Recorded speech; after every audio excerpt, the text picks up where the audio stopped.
'06. But it really started getting some traction, I think, in the spring, and really started getting some traction in the spring. Our mayor in Irving saw that Farmers Branch was getting a lot of press. They were getting a lot of ink in the paper, and not to be one-upped, he decided to come out against what Farmers Branch was doing. In fact, not only come out against what Farmers Branch was doing, but to such an extent that he was going to say, he actually called up Margarita Hernandez with the Dallas Morning News and asked her to interview him because he had another side of the story.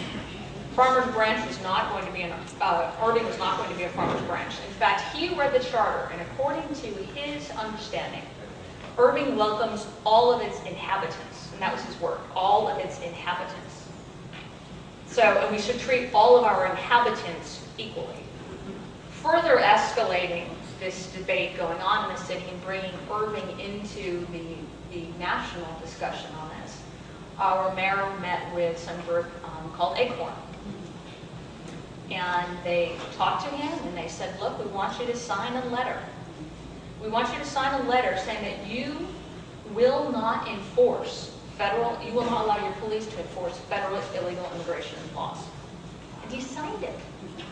We want to reject the sanctuary city status that the mayor has established, and we want to say that we are enforcing law, period. As a result,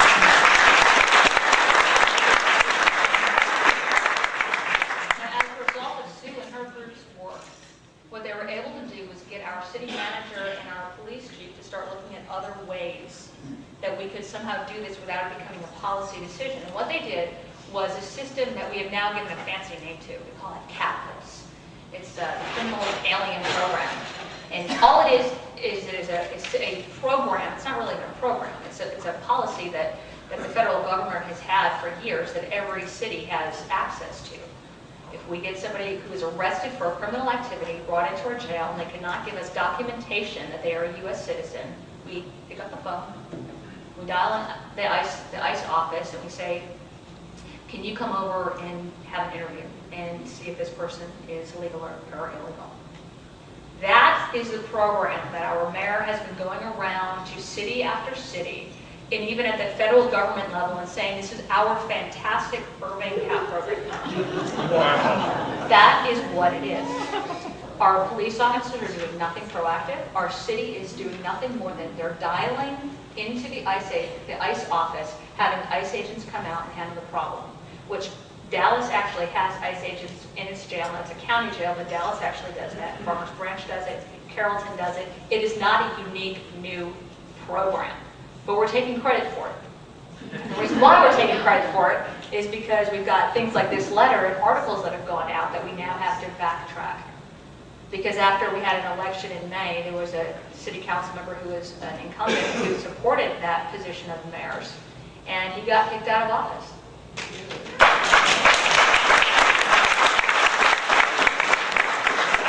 And the person who won took a very, very strong position on illegal immigration.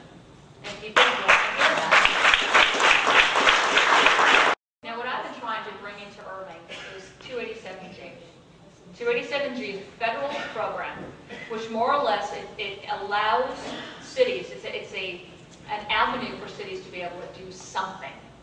Not a lot. It's very, very small in scope. And what I try to explain to people when they've asked me about it, both pro and con, it is a tiny, tiny solution. It is a Band-Aid right now, but it is something. It gives us an opportunity to be more proactive and to do what we can. But right now, we're not doing that. Right now, we're doing our CAP program. What 287G it's a federal program and allows us to use our police officers and have them trained by government immigration enforcement officers. And they can have access to a database, a federal immigration database. And it gives them the permission by the federal government to question people who are not citizens. When we say criminal illegal aliens, that's what we're talking about.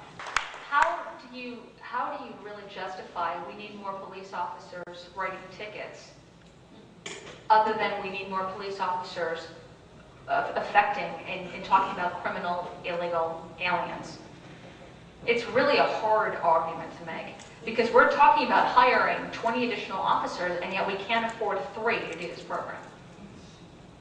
And everything that you do in the city, on city government, your perception is very, very important.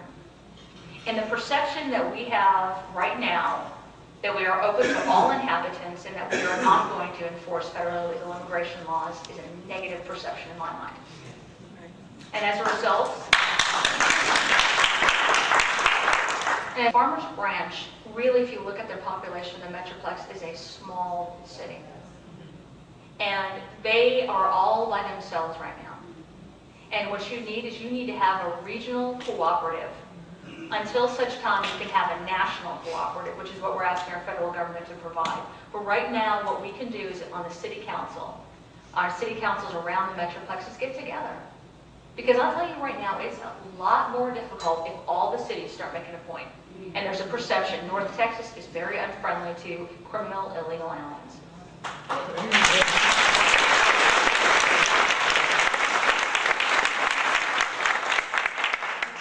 What I'm trying to do right now in the council, because we can't talk about it, we can't discuss it, I'm trying to work around that.